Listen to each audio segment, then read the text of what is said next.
A very good morning, guys. I hope I am audible to everyone. So, I welcome everyone to this session. Guys, this is a session where we cover current affairs for your upcoming mains exam. And along with current affairs, we also emphasize on a little bit of static portion. And, and then we link this static portion with your regular current affairs. So, guys, I welcome everyone to Sri Ram's IAS. This session is brought to you by Anshum Verma. In today's discussion, we will be dealing with polity. Like all those students who are following me in the month of August, I take this session on every Saturday. The timing for this session is 10 to 11:30. And in the month of August, we are covering polity, which is part of your GS 2. Then in last month, that means in the month of June and July, I have covered IR, international relations, as well as environment and ecology. So if you want to watch those sessions, you can check all the links in the description box as well as in the playlist of Unacademy Articulate channel. So guys, from Sri Ram's IAS, you will get one more session on Sunday. Okay, the timings will remain same. The session will be taken up by Sanat sir. So he takes up economy, science and tech, art and culture, and other miscellaneous areas of current affairs. Okay, so these topics are dealt by him. So guys, in the last class, we have started with the discussion on federal structure. So we will continue our discussion from the same topic, that is federal structure. So very quickly, we will first understand a little brief about what is federalism, how unique is Indian federalism, and then after this, we will discuss some issues related to federalism in India. Issues related to federalism in India. For example, competitive federalism. For example, role of such agencies like CBI, interference of CBI in state. So all these issues like language as an issue. So all these issues we will discuss in this topic, federal structure. But before that, let us quickly revise what is federalism. So guys, the federal structure of India, or what do you understand by the term federalism? It simply means division of power or decentralization of power. Decentralization of power. Now, what do you mean by this? Where the country has divided its power in different tiers.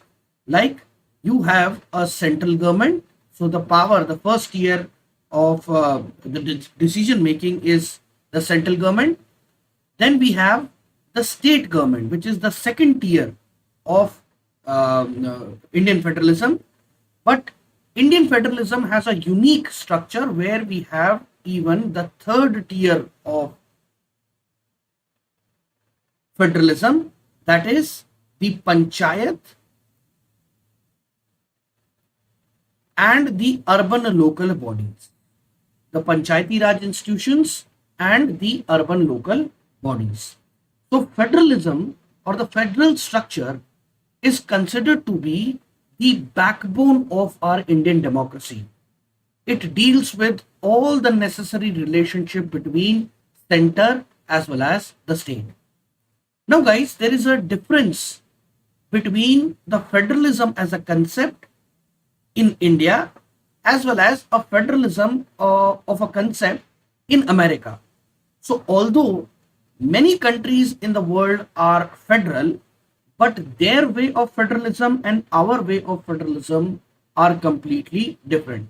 Like, for example, there is a comparison which is done between India and America. Like, what is this comparison? So basically, in America, how America has formed United States of America. So as the name says, America, the formation of America was the result of a agreement between different states. Okay, it was a result of agreement between different states. Like at present, America has 50 states. So all those 50 states have come together and they have formed, they have signed an agreement that they will be collectively called as United States of America. However, do you think that in India, the states of India have united together to form one common nation? Answer is no. It is vice versa in case of India. So in India, the power is divided among the states. That means India as a nation has created different states. Like for example, America, the American state, each state has its power to get separated from America under their own federal structure. They can recognize themselves as an individual country. But do you think that all these type of powers are with Indian states? Like tomorrow, UP can call itself as a separate country or Punjab can call itself as a separate country. Answer is no. So this is what a basic difference between the American federalism and the Indian federalism. So American federalism, the federation is a result of an agreement among the states, whereas Indian federalism isn't an outcome of any kind of agreement because the states are carved out of the union, Indian Union. And then obviously we have carved out those states and we have given sufficient power to all these states. And I hope you know what are the powers. It is mentioned in the state list of our constitution only. Okay, in the 7th schedule, all the powers on which the state has its dominance, it is collectively mentioned in that state list. So this is basically a difference between the Indian federalism and the American federalism. Then moving ahead, what are the features of Indian federalism? First, there are different features like what makes Indian constitution more federal. There are certain features like we have two levels of government. I have just explained this, that we have a central level and the state level, and their power are divided as per the 7th schedule. So this makes our constitution more federal in its feature. Then we have a written constitution. That means everything, or you cannot change the powers just like this. In the constitution, you cannot withdraw the powers from the state. So written constitution protects the Indian federal structure. Then supremacy of Indian constitution, rigidity of the constitution. That means Indian constitution is very difficult to amend. However, there are provisions where you can amend the constitution, but the amendability of the constitution is slightly difficult. So like you all know what are the procedure under Article 368 through which the constitution is amended. Then we have independent judiciary. Okay, we have a separate judiciary. As a separation of power, judiciary works as an independent organ and it do not interfere in the functioning of the other organs. However, there is a check and balance which is there in the constitution. Then the system of bicameralism. What is bicameralism? That is having two houses. This is also one of the important federal feature of the Indian constitution. What do you mean by bicameralism? In a Lok Sabha, it is the representation of the people that helps in the legislation or the decision making for the country, whereas we have one more house which is Rajya Sabha. Now, what is Rajya Sabha? Basically, Rajya Sabha is the representation of the states in the lawmaking. So, Indian federalism is such a federalism where even states also contribute in law making. Then we have a electoral federalism. That means even in the state government, the representatives are elected, not selected. So all these features make Indian constitution with its federal characteristic. It supports its federal characteristics. Then we will switch to the non-federal characteristics. What makes our Indian constitution more unitary? That means India has a unique kind of federalism, guys. Indian federalism is called as a quasi-federal state or a quasi-federal structure. So India has a unitary non-federal characteristics like a single constitution. So even the states will follow the same constitution, and even the central government will also follow the same constitution. Then we have a concept of single citizenship. So you do not get any kind of a separate citizenship for Indian states. Like if you are from UP, you will be called as a resident of UP, or a resident of Bihar, or a resident of Arunachal Pradesh, or a resident of Tamil Nadu. Whereas you will be called as a citizen of India. Now this is one more separate feature when we compare this with America. In America, all the states, you enjoy dual citizenship. There you enjoy dual citizenship. What do you mean by that? So you enjoy the citizenship of that state, like for example, California, New York, Washington, or you also enjoy the citizenship of the country as a whole. Like you will be recognized as a citizen of United States of America. But in India, it is one single citizenship. Then the next non-federal character or unitary character for Indian constitution is integrated judiciary. So in America, you have a separate judicial system. Like, for example, if you are a resident of New York, and you want to appeal against the state, that means against the government of New York, so what is the highest court that you can appeal to?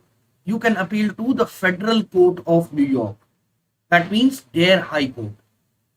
Whereas in India, you can first appeal in a district court, then the matter can be heard in your state High Court, and then you can again challenge that decision in Supreme Court. So integrated judiciary. However, the system of judiciary is very different in America. Then we have a strong center. We have a federation with a strong center. In the upcoming slide, I will prove it to you that how Indian Federation is, amalgamation of quasi-federal structure. So I'll elaborate that. Then we have a constitutional flexibility. That means our constitution, although it is, rigid in some sense, like it is difficult to amend, but on the same side, it is very easy to amend. Like there are provisions which can be amended very easily with a simple majority of the both the houses of the parliament. Then we have a centralized fiscal architecture. That means it is the power to distribute the funds is with the central government. The central government allocates funds to the state government. Okay, so these are the characteristics which supports the unitary feature of Indian constitution. Then guys, what are the provisions which makes our center more strong? What are the features that make our center more strong? That means it supports the quasi-federal feature of the parliament, like division of power. So you have some subjects on which only the central government will make laws. For example, defense, atomic, space, nuclear, finances, all these areas are the areas or the subjects where only the center has the exclusive power to make laws. Similarly, we have state subjects where the subjects of local importance are mentioned, and states are given the exclusive power to make laws on these subjects, like for example water, for example police, for example agriculture. Okay, so these are the subjects where only state government can make laws. Similarly, we have concurrent list where both center plus state can together make laws. For example, forest, for example, education. So all these areas, both the government can make the laws, make their respective laws.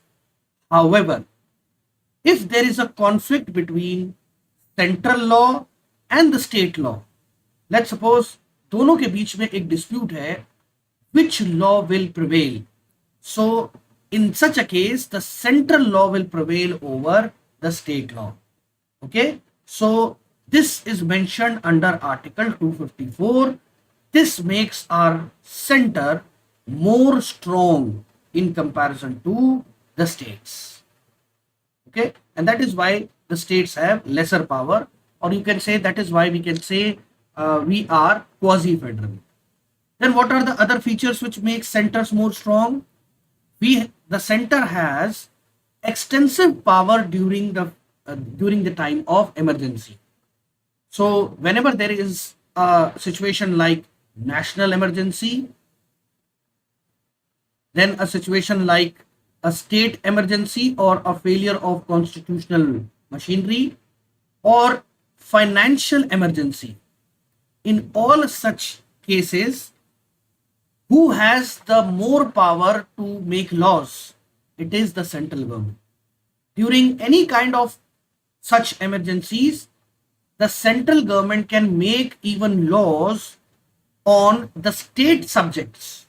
Okay, the time where there is president rule in a state, all the executive power of the center shifts to all the executive powers of the state shift towards the center. That means center will make laws, center will control the bureaucracy, center will implement all the schemes, etc., etc.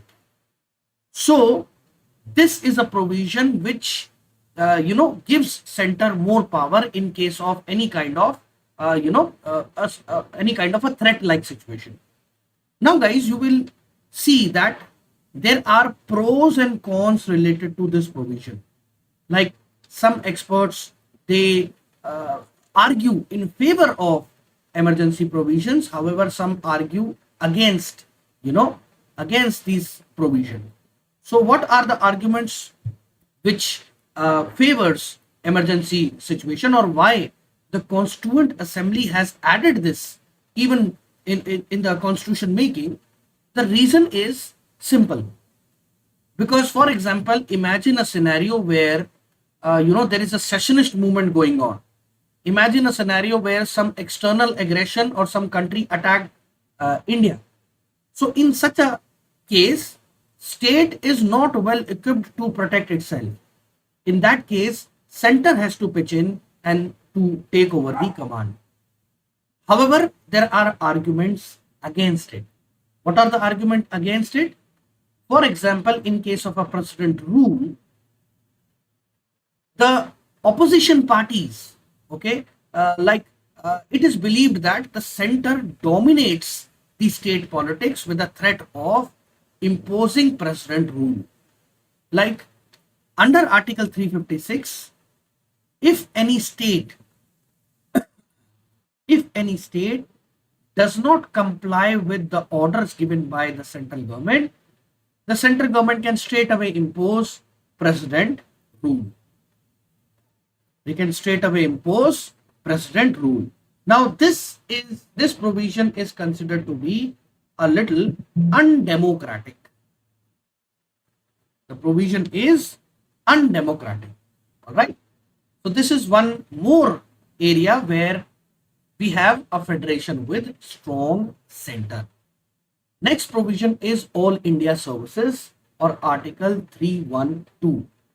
So the bureaucracy in India, like the UPSC exam that you are applying for, or that you are dreaming of, under Article 312 we have three All India Services, that is IAS, IPS and IFS. All these three services are known as All India Service, and rest other services are known as the civil services. So the members of IAS, IPS, IFS are recruited by the center, they are trained by the center, but they serve for the states. Okay, so this is a kind of a balance. Then who can remove these IAS, IPS, IFS? Again, the power lies indirectly with the president. State can suspend them, but again, removing them from the services is not under the power of the state. So why this provision of All India Services was created in the constitution?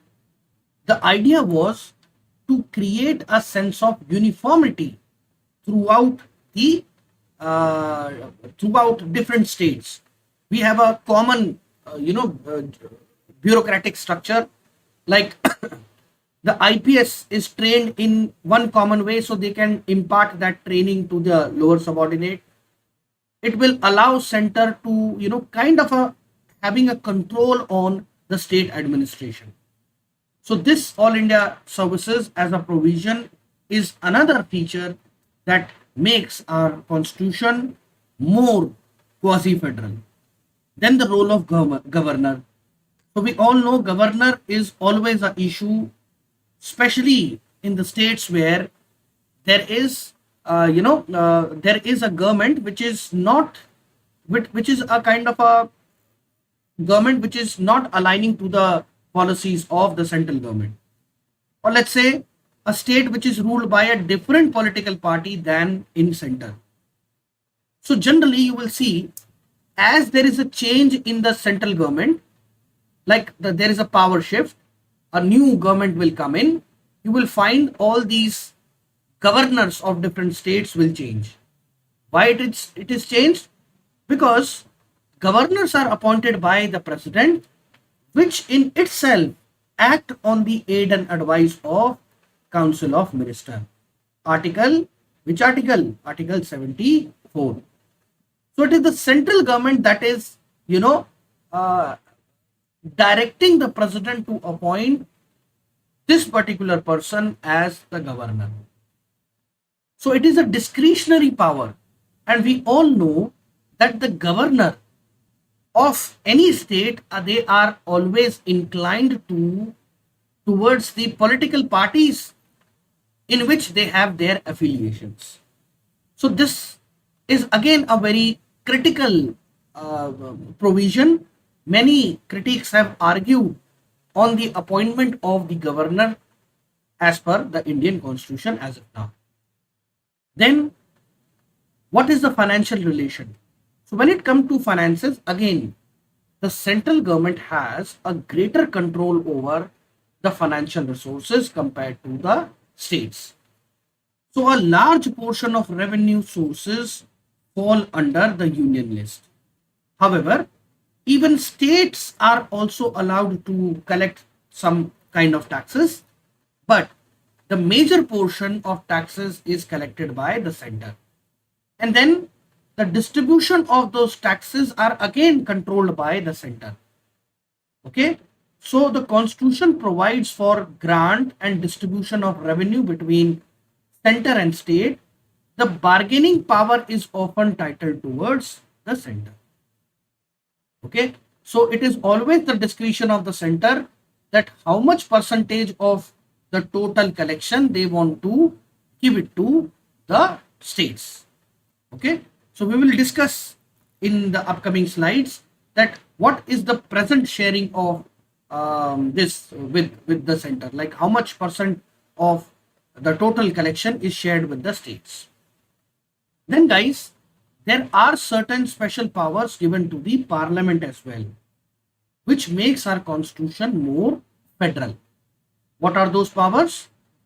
Parliament can alter the boundaries of the state and it can create new state without the concerned state's consent. That means amending Article 3, the union government can divide Uttar Pradesh into 4 parts or whatever they think of. They can divide any bigger states like Rajasthan into, let's say, 2 parts. It is up to the discretion of the parliament. So these features lean toward a strong center. That means what all features we have discussed now, all of them, they make our constitution a little inclined towards a central control. So Indian constitution, however, provides for cooperative federalism. So guys, the next important topic that we will be discussing is cooperative federalism, where the states will come together and work together for the nation's progress, like the GST Council. You can give examples of GST Council as an example of cooperative federalism. Don't worry, in the next topic, I am elaborating what is cooperative federalism. But guys, there are 2 terms and you should not get confused with these 2 terms. On one end, there is competitive federalism. On one end, there is competitive federalism, and then on the other end, there is something known as cooperative federalism. So what is the difference between the 2 guys? What is the difference? So cooperative federalism means the states will come together. They will join hands and work together for nation's progress. Like GST, like interstate councils, all these areas, they come together and work towards a common goal. Whereas there are certain things which are referred as competitive federalism. Competitive federalism means the state within itself will compete with each other. They will compete with each other to, progress. How? Like, for example, if a state performs well in a multi-dimensional poverty index, then the state will get more funds. Okay, so these kind of competitive federalism ideas are also promoted simultaneously with cooperative federalism. So first we will have a focus on cooperative federalism. It is a horizontal relationship between union and state, which shows neither is above anyone. That means it have a equal, it treats every state equal and keeping even center as a one party in that level. So it envisaged national and state agencies to undertake the government functions jointly rather than exclusively. That means for example, you can quote during the corona time, what has happened? Like, we all know that this kind of a pandemic was something that we have experienced for the first time in these many years. So the national agencies has coordinated with the state agencies to tackle this scenario of corona. Now this is an example of cooperative federalism. We all know, like, there were certain schemes, some relief grants which were given to the states, which were they were the most affected states, will get good number of grants in terms of hospitals, in terms of human resource, in terms of extra funds. Then Indian Constitution has incorporated instruments to ensure cooperation between center and state. Then Niti Aayog also act as a platform to promote cooperative federalism.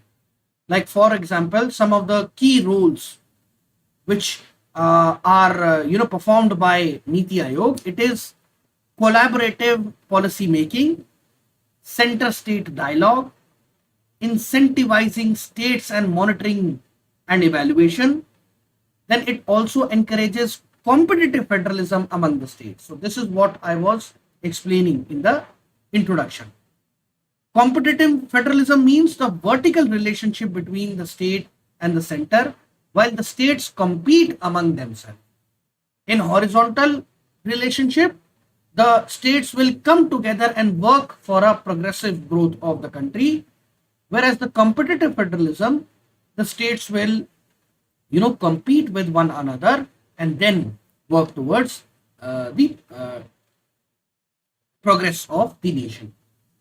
Then what are the constitutional provisions for cooperative federalism? So first, separation of power. So as per schedule 7, the list is divided. That means there is a strict delineation of power. The center, the state and the concurrent list are there, and then during the emergency it also comes under judicial review. So this is separation of power. Article 131 of the Constitution, this is an exclusive power to the Supreme Court, which is under their original jurisdiction, which makes it mandatory for them to hear cases of disputes between, either there is a dispute between state versus state, or there is a dispute between two or more state versus one single state, or dispute between one or more state versus one or more state, or there is a dispute between center and one single state, or center versus one or more state. So all these disputes will be, who will hear all these disputes? Supreme Court has the power to hear all such disputes. Like for example, you can give some examples from current affairs. Very recently, Chhattisgarh has challenged the NIA Act in Supreme Court under Article 131. Even Rajasthan government has also challenged the same act under Article 131. Then guys, coalition government. Coalition government as a constitutional provision has also increased the bargaining power of the states, where different political parties, they give their support to central government for their own respective agendas. Then what are the constitutional provisions which promotes cooperative federalism? First, financial. So GST Council. Now we have reformed our indirect tax system. We are working towards one nation, one market, one tax. Okay.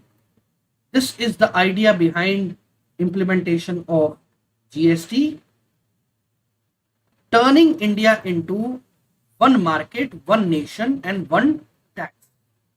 However, there is a problem associated with this as well. Like there are pros and cons. The pros will be that every commodity will cost same throughout the country. However, it has a negative this thing, like it will devolve the power of the state to implement tax. So the state will not have any power left with them to tax any commodity or any product. So the 10th Finance Commission has continuously increasing the share of the share of the states that they will get from the center. So at present, they are getting 42%. Okay, and after the devaluation of Jammu and Kashmir, it has further increased by 1%. Like earlier, Jammu and Kashmir was a state, so now it has been turned as a union territory. So there is a there is a change of 1% in the total allocation of funds towards the state. Then what are the other areas? Like Niti Aayog has turned out to be a very important body that has replaced the erstwhile planning commission. So Niti Aayog is right now promoting the bottom up approach. It is working in two directions. One is competitive federalism and the other one is cooperative federalism. These are the two areas which Niti Aayog is working on. Then guys, what are the challenges towards this cooperative federalism? So in this cooperative federalism, you will find the first challenge. It is over centralization of power. Like we have seen, there are many provisions which gives more power to the central government. So ultimately it is impacting the federal structure. Then it do not cater the political differences at different levels. Like for example, the central government has its own political agendas, whereas the state government has its own set of political agendas.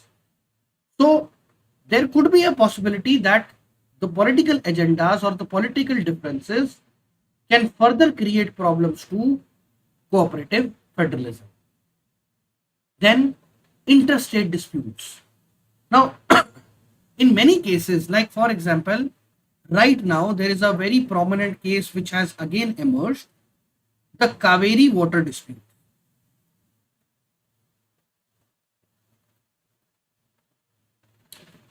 The Kaveri water dispute.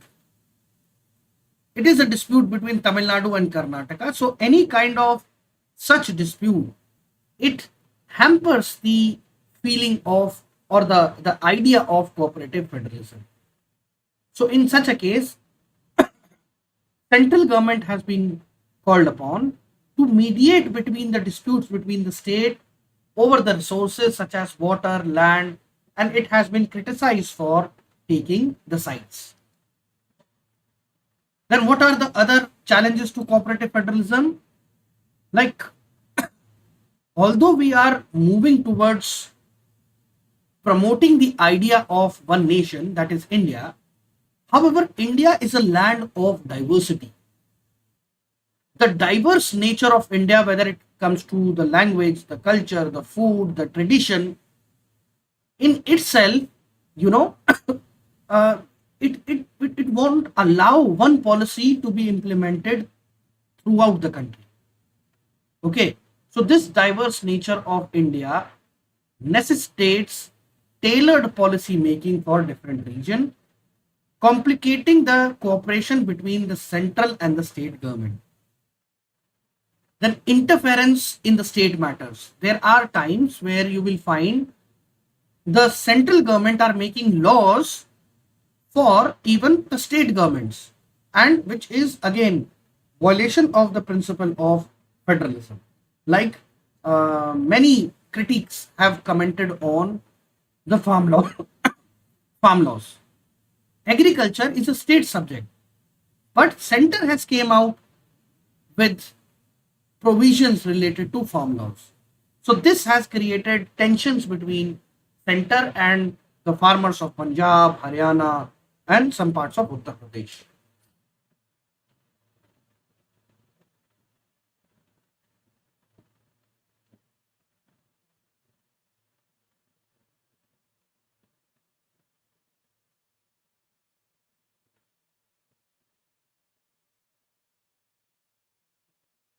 Then guys, how we can improve and strengthen cooperative federalism? There are different ways. Like first, empowering the local body. If we can empower the true idea of federalism at the bottom up level, that is the Panchayati Raj institution. We can promote the idea of federalism through urban local bodies. Then increase the share of states. This can further give the states more power to have a better allocation of resources and promote fiscal federalism. Then sharing the best practices among the states, especially on the contentious issues like land, labor, natural resources. So giving more power to the states in these areas can inculcate the feeling of cooperative federalism.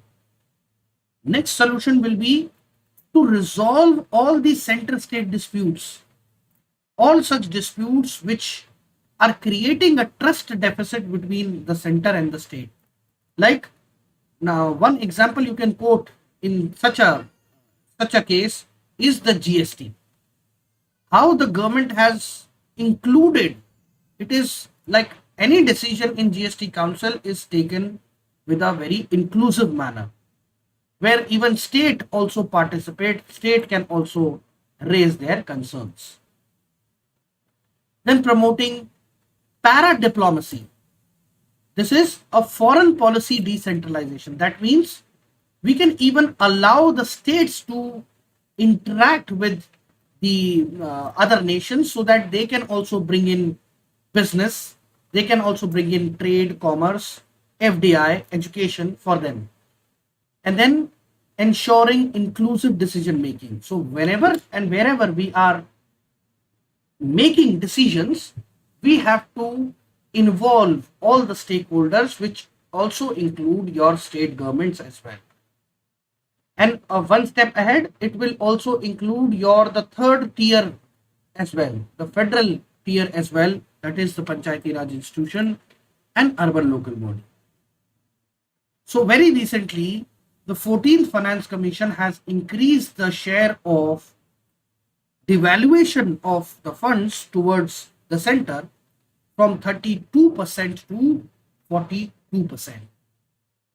The states have the freedom to plan their expenditure based on their own priorities.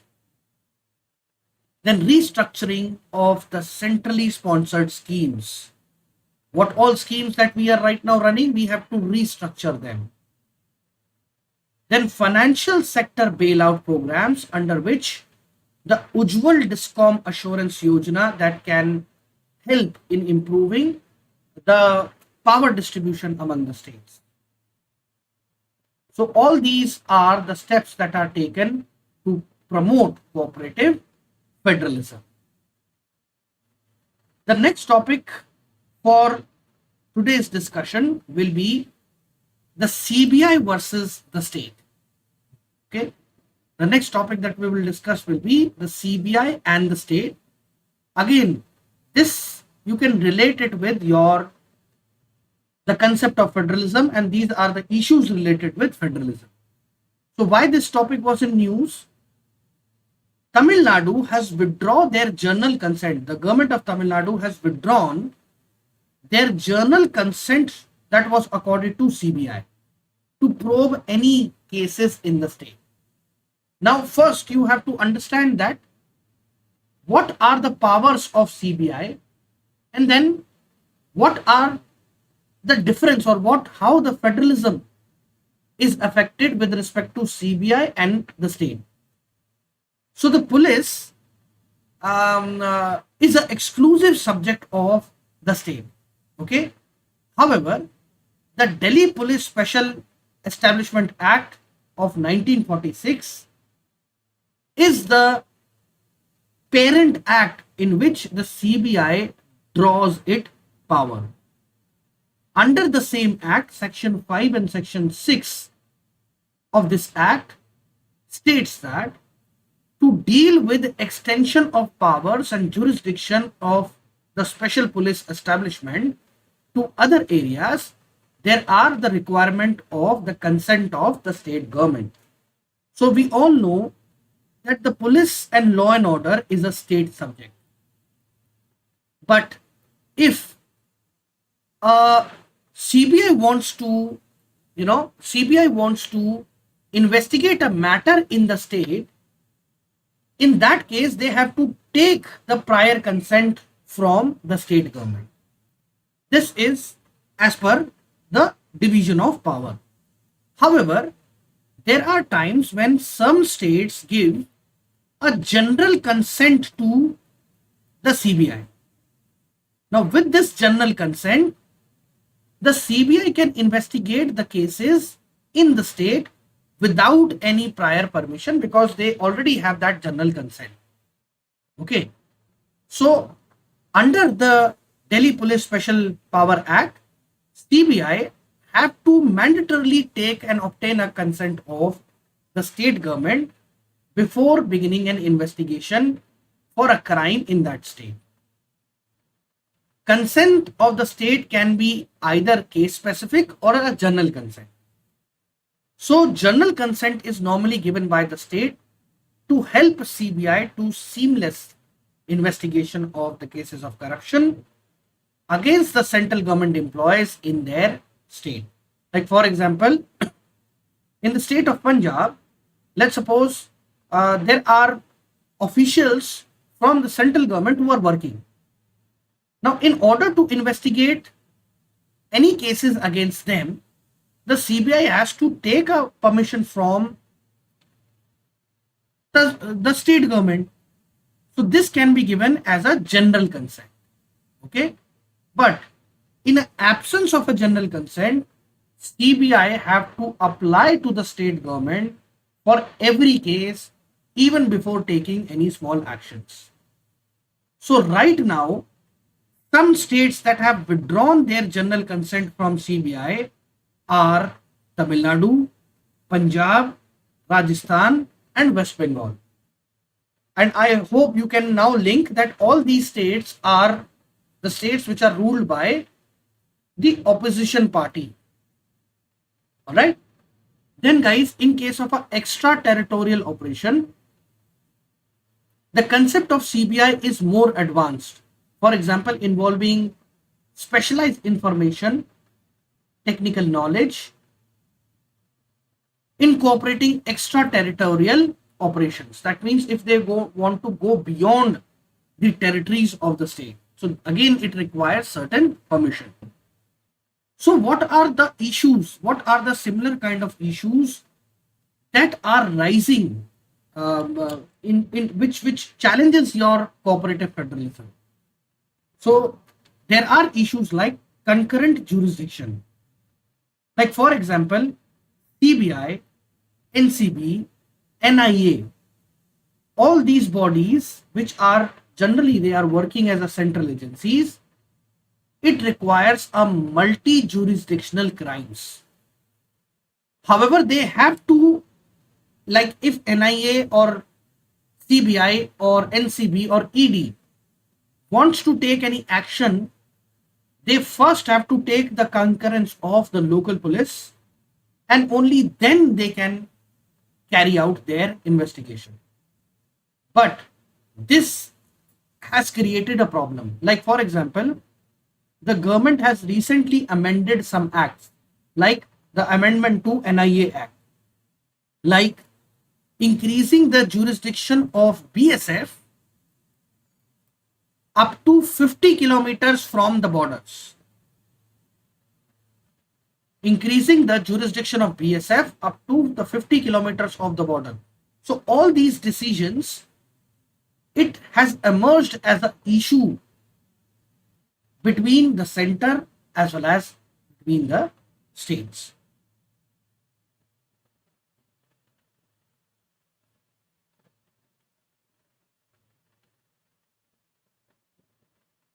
Then the complexity of Article 131 itself,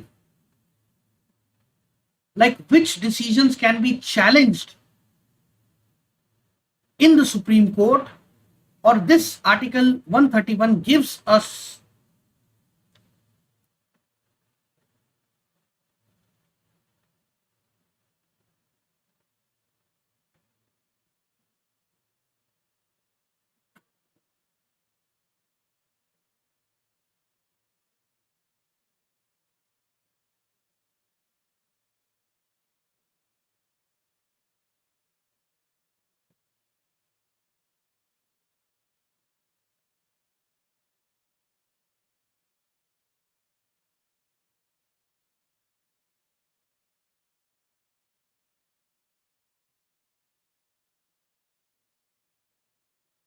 Then the issues that further emerges in cooperative federalism, like there is nobody to foster the coordination and conflict resolution.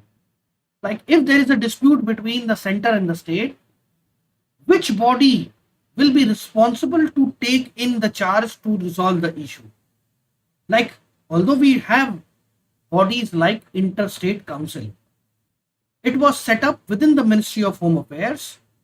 It is ceased to be an independent body to foster coordination and manage intergovernmental bargaining and conflict resolution. Presently, there is no independent institution to resolve the center state and interstate issue. Because interstate council is again, nobody meets in these councils, or they are not, they are not working very regularly. Then centralization of power, which creates friction. So there are provisions where the center has overused their power, like interfering in law and order, interfering in the state subjects. All these areas has created a further power tussle between the center and the state. Then different political parties. So when different political parties form the governments at the center and the state, it often their interests do not align because both of the parties are working with their own political agendas. Then what is the way forward? The way forward, how you can improve this, you can increase transparency and coordination among the center and the state.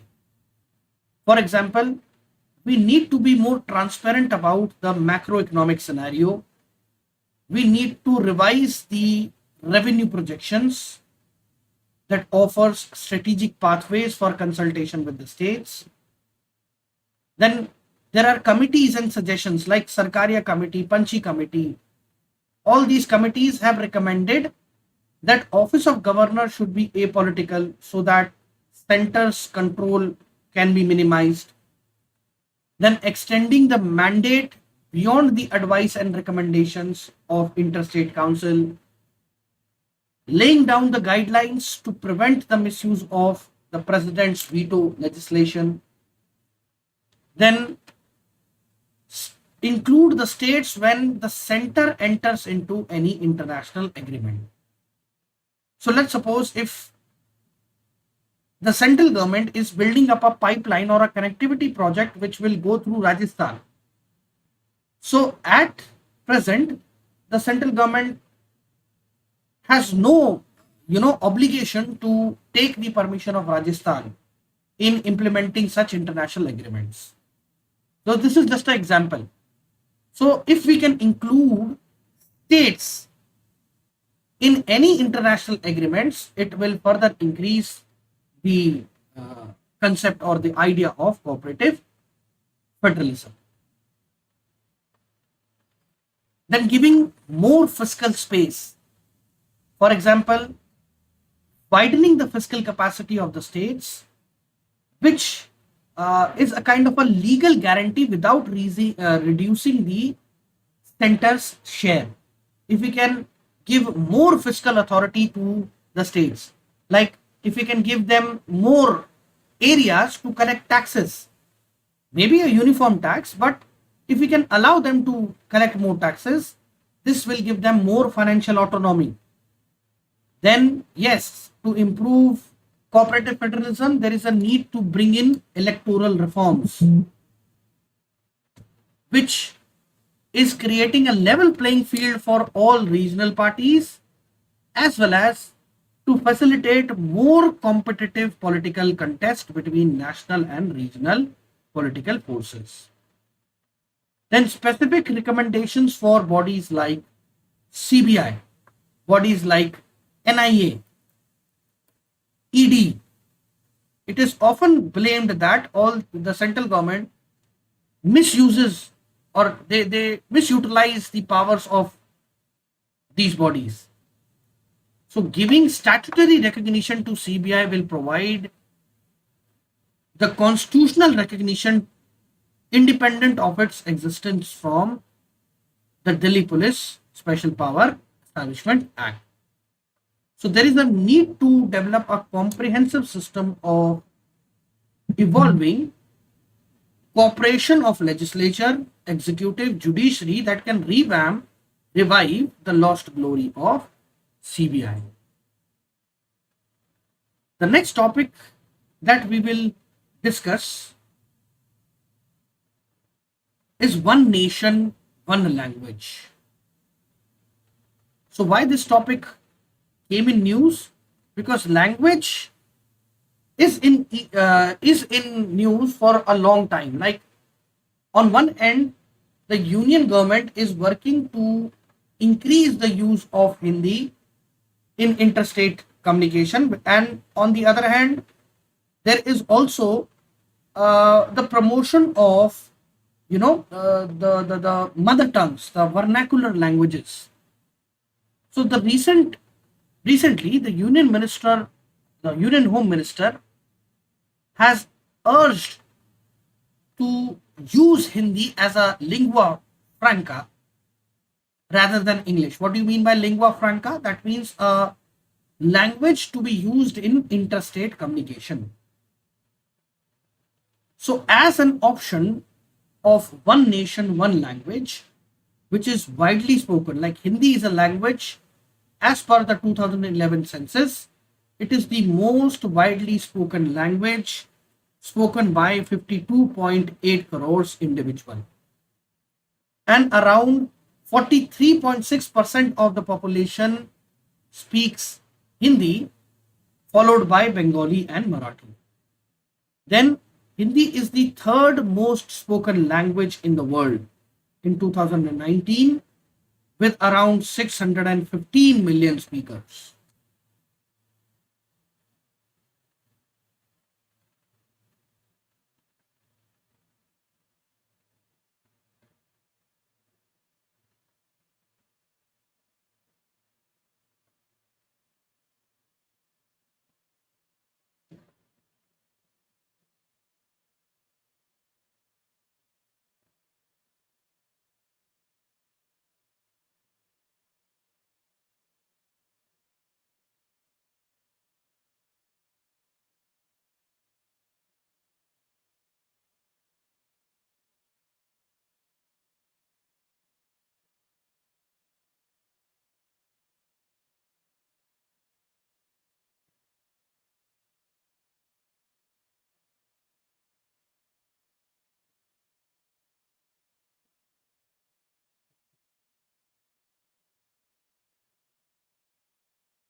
Then guys, why Hindi is treated as national identity? Because Hindi was adopted by even Indian leaders as a symbol of national identity, during the struggle for freedom. Even Mahatma Gandhi used Hindi to unite India. Hence, you can call Hindi as a language of unity. Then what are the medium of instruction? So as per the Unified District Information System, Education Plus, nearly 42% of the children in the country, they study in Hindi medium schools, followed by 26% in English and only 6% in Bengali. Then Hindi as a language belongs to Indo-Aryan branch of Indo-European family, and it is considered as the descendant of the Sanskrit language. In 1949, the Constituent Assembly adopted Hindi along with English as its official language. The Constitution of India has declared Hindi in Devanagari script as an official language of India under Article 343. So it is an official language. However, so this makes a question that do India has a national language? Answer is still no. Hindi is not an official language, rather it is Hindi is not a national language, rather it is a official language. In 1963, Official Language Act was passed, which provided that English can be still used as an official language along with Hindi. So at present, Indian Constitution recognizes 22 languages in our schedule, which is mentioned in 8th schedule, and out of these 22 languages, we have Hindi as one language. Then the issue of one nation, one language. So what are the problems that if we impose Hindi throughout the country? So understanding the relation between the language, why it will promote one nation, one language. So language is intrinsically tied to our identity. Like when somebody speaks in Hindi, the person can figure out that this person belongs to specifically in North India. Then Hindi as a language and nationalism. So language stand alongside the architecture of flag, literature, and it is used as an emblem of nationhood. So what is needed? There is a relationship that is need to be developed between language and nation.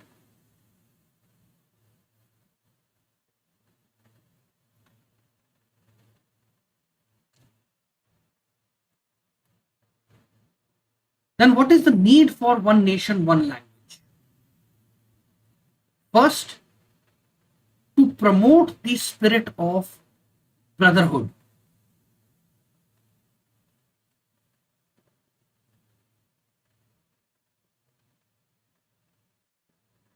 It will bring together the Indian diaspora around the world so that we can reduce the gap between North and South. So it will promote the feeling of brotherhood among the citizens. Then using one language, it becomes important because it will improve the administrative efficiency.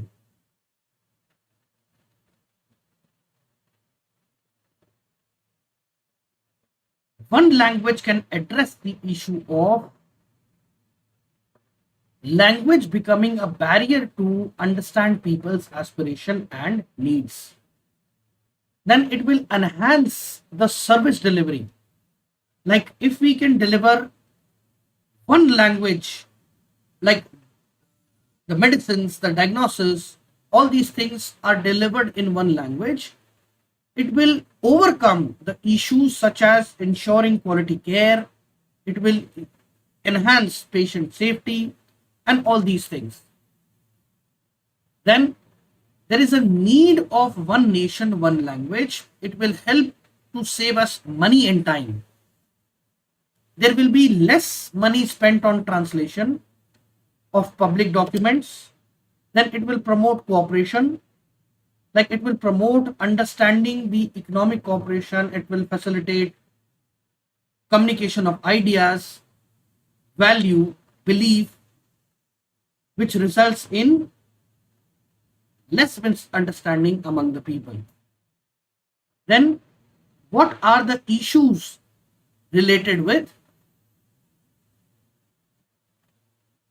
one nation, one language? So if we have seen the positive aspects, we will also see that what are the issues related with one nation, one language. The first major issue is against the diversity. So according to the census 2011, there are around 19,569 mother tongues spoken in India. Thus, imposing one language will become difficult for the principle of diversity.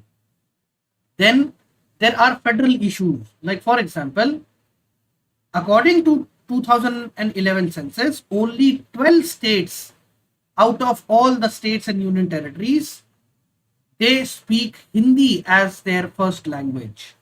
Now, if you impose Hindi as a language to all the states, it will become against the idea of cooperative federalism.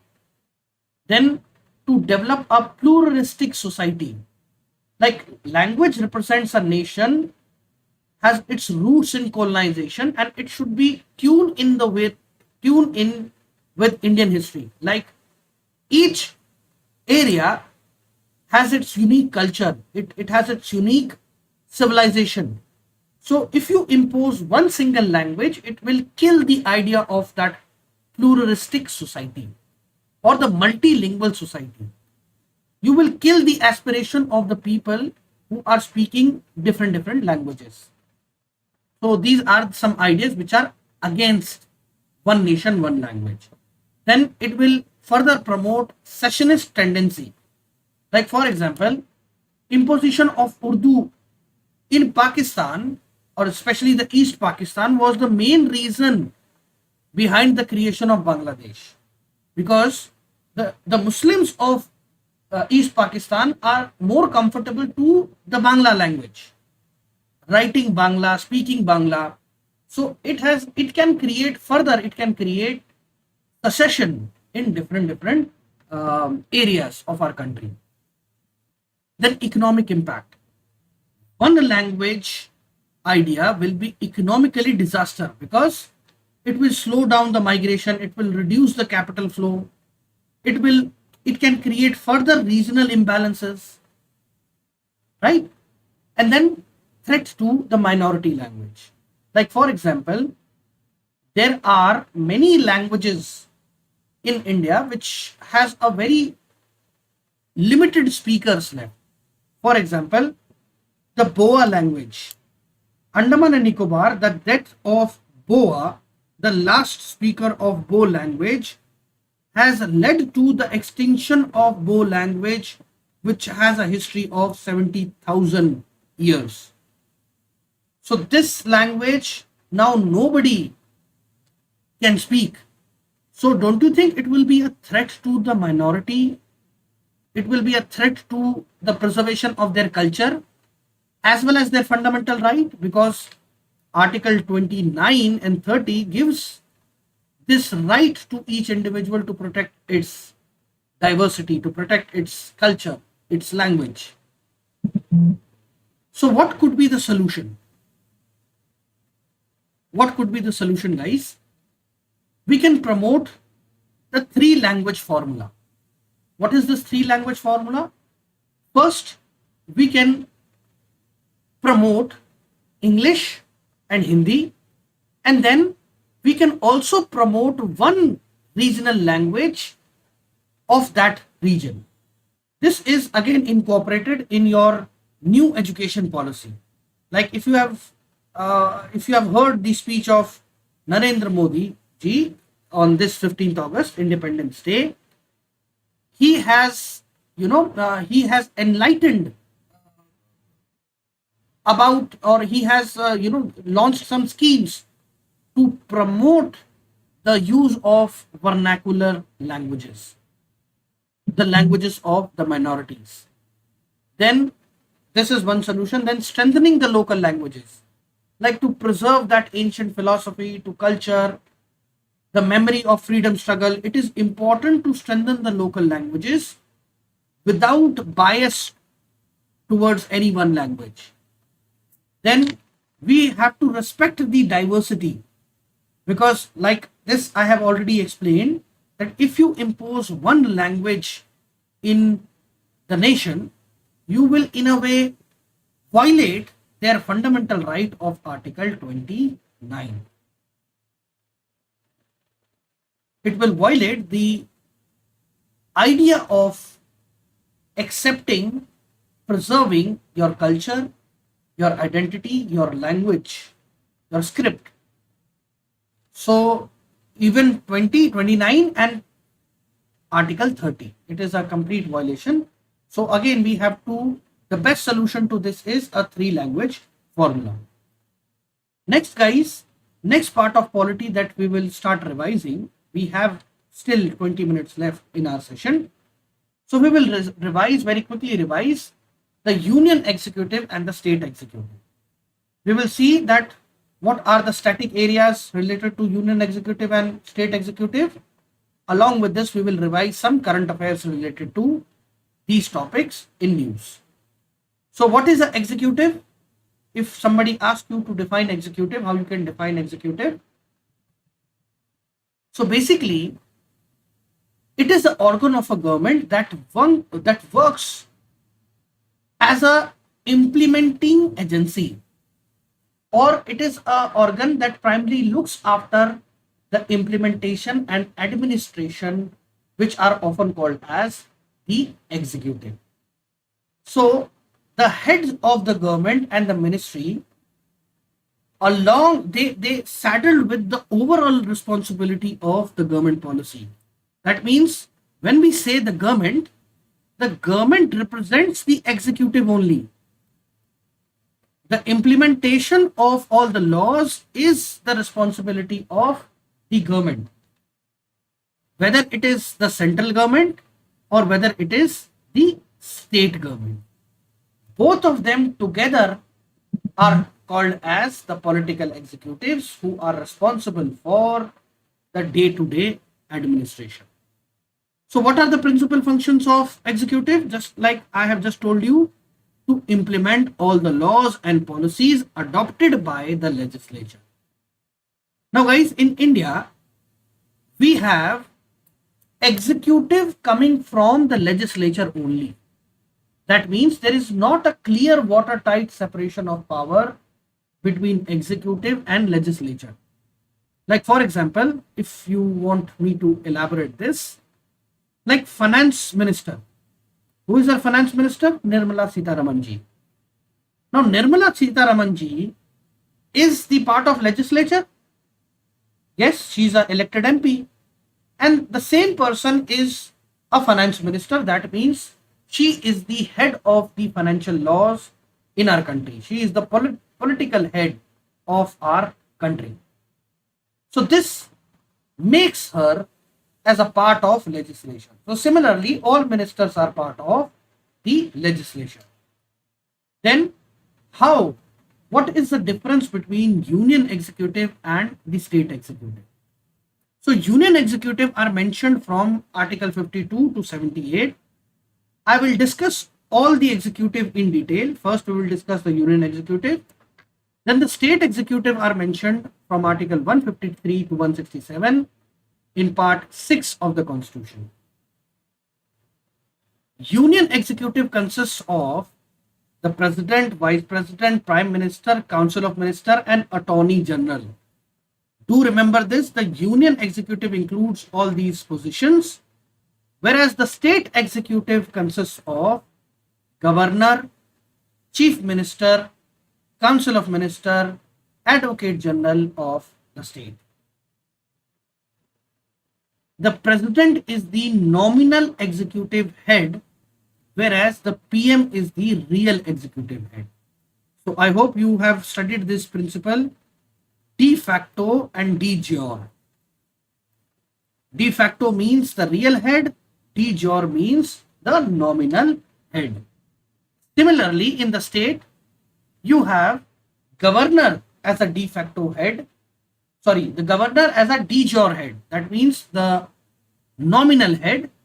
However, the president is the real executive head. Oh, sorry, the CM is the real executive head in the state. So all the executive powers of the union are vested with the president.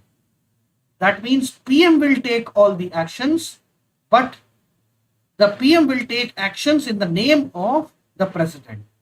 So all the powers are vested by the president.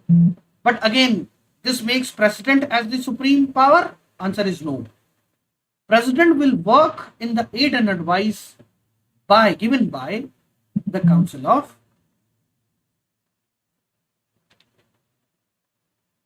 Ministers.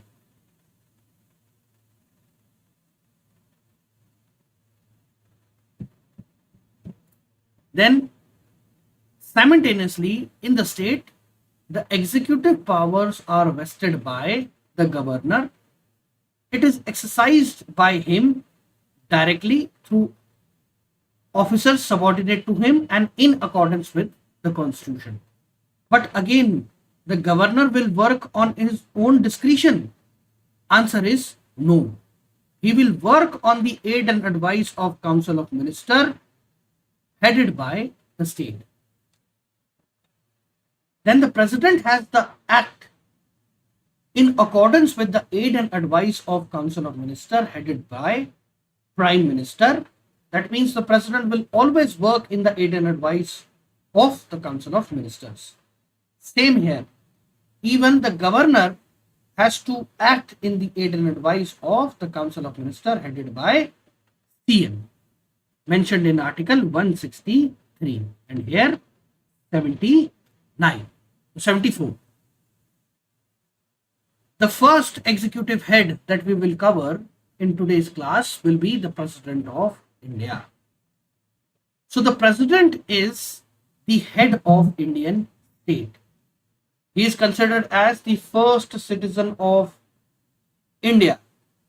He represents Indian solidarity, he represents Indian unity and integrity of the nation. So this is a very important post. So some important constitutional provisions related to president are mentioned here. First, Article 52, which talks about that there shall be a president of India. That means there can be no situation where the office of president of India can remain vacant. If there is a vacancy, it has to be filled either by election or the power is given to one another executive that will take the position of president, and that person is the vice president. Then Article 61. Indian Constitution is it believes in the idea of the rule of law. That means the law is supreme. So Indian Constitution gives even a provision to remove the president. So the removal of president is known as impeachment.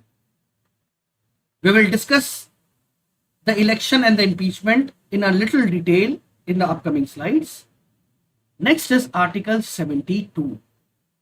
The power of the president to grant pardon, to suspend, to remit, to commute the sentences. The president shall have the power to grant pardon, reprieve, respite, and all these things. It is given under Article 72. Then under Article 85, the president has the power to summon sessions of the parliament, to prorogue the parliament. That means to terminate the session, the sitting of the parliament for that session, to prorogue until called upon, and then to dissolve the parliament. So all these powers are given under Article 85. Then some other important articles related to the president is Article 1112, which talks about the budget.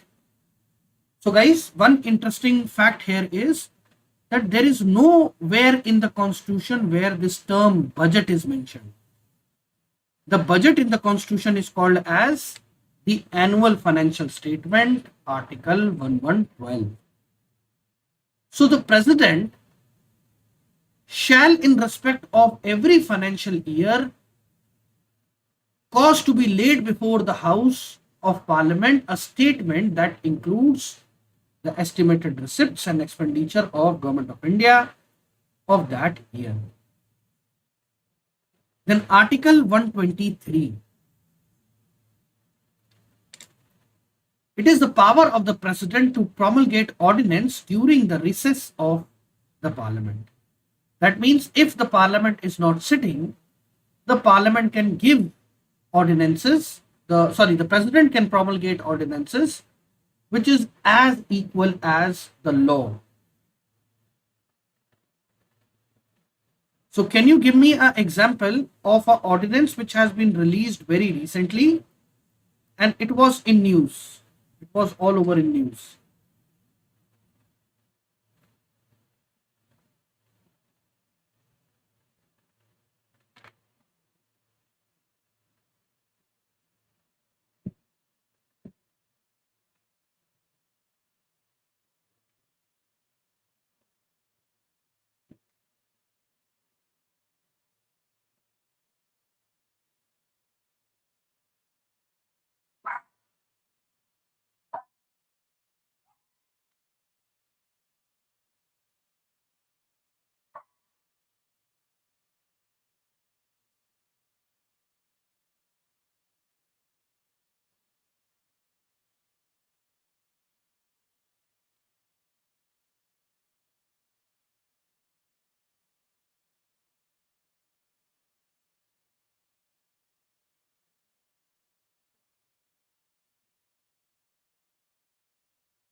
The next is the veto power of the president.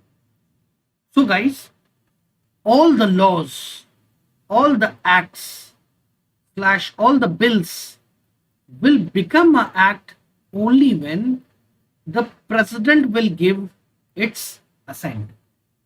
The president will sign the bills. Only then, in that case, the bill will become an act. So, there are some powers given to the president and the governor to prevent the hasty and ill-considered legislation by the parliament or the state legislation. It is known as the veto power. So there are different kind of vetoes which are enjoyed by the president.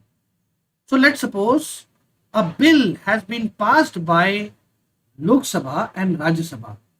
So what president can do? President either will sign the bill and the bill will become a law. Option 2, the president will return the bill to the legislature, that is the parliament, and once it is again passed by the parliament, then in that case the president is bound to sign. So this returning of the bill is called as suspensive veto. To return the bill for reconsideration of the parliament, and if the bill is passed against by the parliament, the president is bound to sign that bill. Then qualified veto. Like qualified veto, what does this mean? Like once a president has returned a bill to the legislature, and if the legislature has passed that same bill with higher majority, in that case the president will have to sign that bill. That means it is considered to be passed. So in India, we do not enjoy this type of veto. The Indian president has a suspensive veto, absolute veto, and pocket veto. That means, what is absolute veto? It is written in the constitution that the president has to sign the bill. But in how much time a bill has to be signed, it is nowhere mentioned. Okay, so this makes the power of signing of the bill as a veto power. So the president can withhold the assent of the bill. Like in what case a absolute veto will be exercised? For example, it is generally done in a scenario where a government has just passed a bill, but the president know that this government will dissolve, or let's say the government tenure is about to end. So in such a scenario, the president will put a stay on the bill and he won't pass the bill. So this has happened in 1954 when President Dr. Rajendra Prasad has withheld the assent of PEPSU appropriation bill. That means the government was about to change, so he put an absolute veto on the bill, and then he waited for the bill. He returned the bill to the next legislature, and then the next legislature has taken back the bill. And then there is pocket veto. Now what is pocket veto? Keeping the bill with himself, neither passing it nor returning it. So Indian constitution is very much silent on the pocket veto. Like if you compare this with American president, whenever a bill comes to American president for the assent, the American president has to sign the bill in 10 days. So he has a limited time with which he can keep the bill. Whereas the Indian president has a unlimited time. That means it is a saying that Indian president has a deeper pockets than the American president to exercise pocket veto. Okay, so I hope you understood the veto powers of the president. We will continue this session next week, guys. I will take up the president and the other union executive.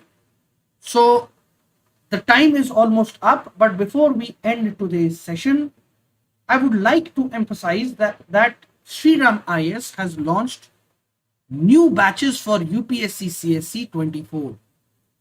So if you are planning to take subscription for your upcoming UPSC exam, you can use this code SHRIRAMS. With this code, you can avail a flat 25% off on all your subscriptions. And this subscription will include everything: your discussion on prelims, your mains, interview, optional, essays. Everything will be covered in one common subscription. So I hope you enjoyed today's session. Do hit a like if you love this session, and kindly share this session with your friends. So thank you very much. See you next week. Till then, Jai Hind to everyone.